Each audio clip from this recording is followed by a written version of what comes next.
Sebelum kita masuk ke perawatan pasien stroke, ada beberapa gaya hidup sehat yang harus diperhatikan oleh pasien dan keluarga.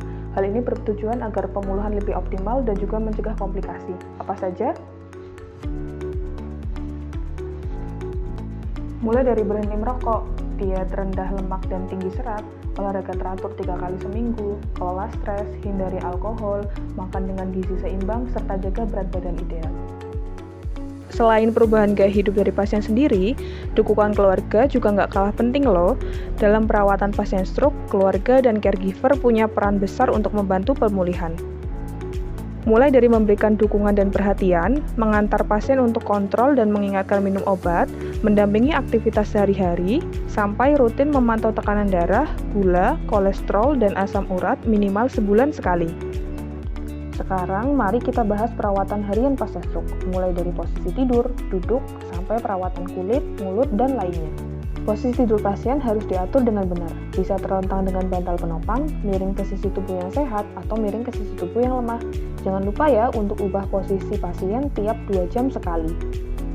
Posisi duduk juga penting loh, di ranjang, tubuh harus tegak lurus dengan bantal penopang.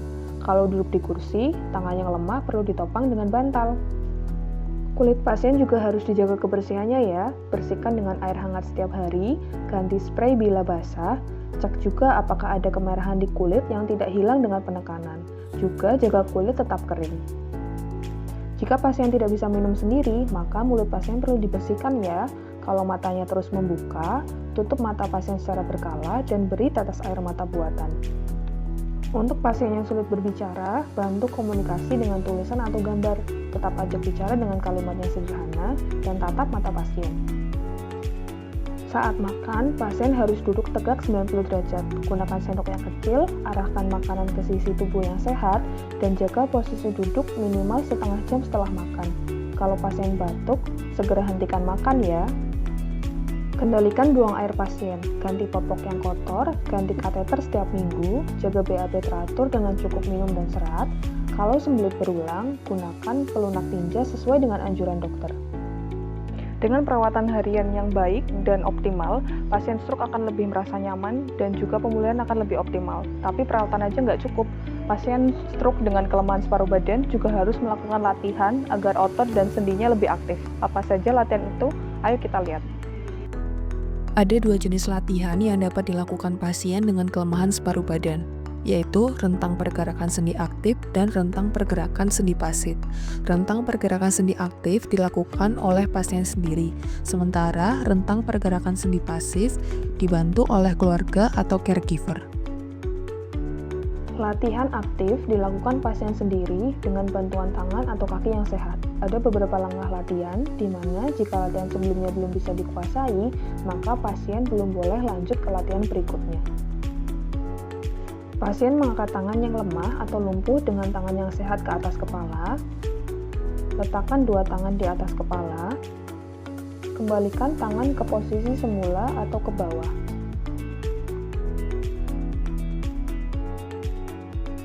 Pasien mengangkat tangan yang lemah atau lumpuh melewati dada ke arah tangan yang sehat.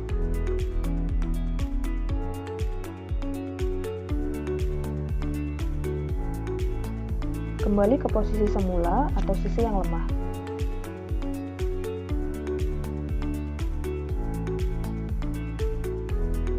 Pasien mengangkat tangan yang lemah atau lumpuh ke atas kepala, kembali ke posisi semula atau sisi yang lemah.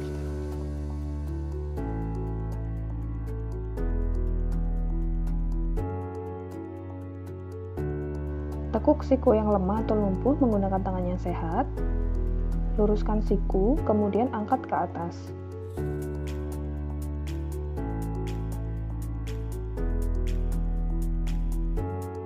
Letakkan kembali tangan yang lemah di tempat tidur.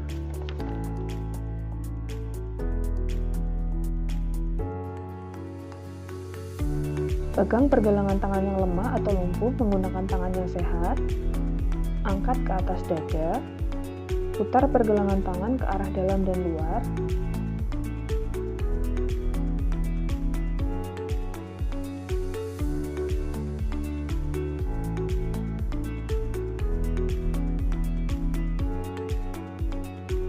Kembali ke posisi semula.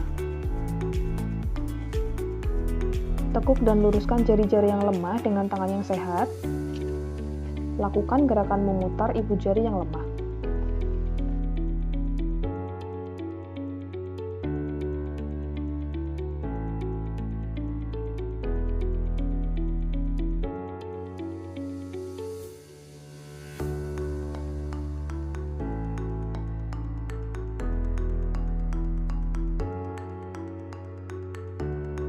Letakkan kaki yang sehat di bawah lutut yang lemah.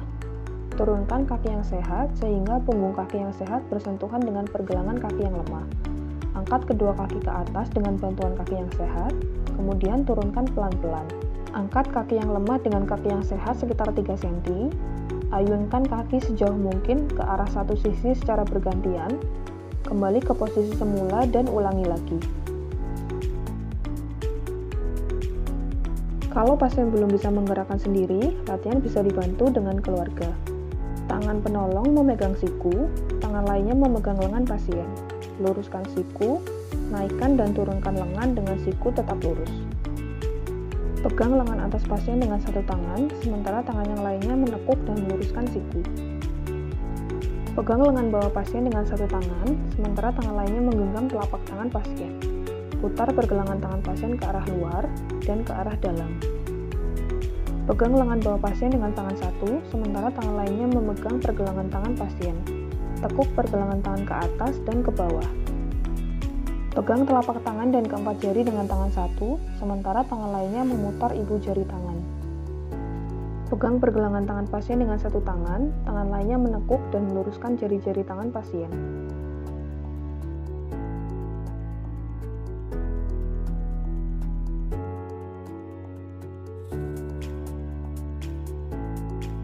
Pegang lutut pasien dengan satu tangan, sementara tangan lainnya memegang tungkai pasien. Lakukan gerakan menekuk dan meluruskan lutut.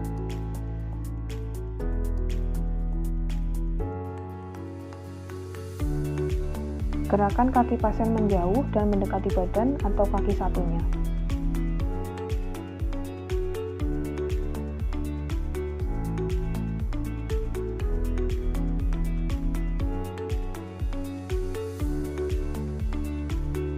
Pegang tungkai pasien dengan tangan satu, sementara tangan lainnya memutar pergelangan kaki.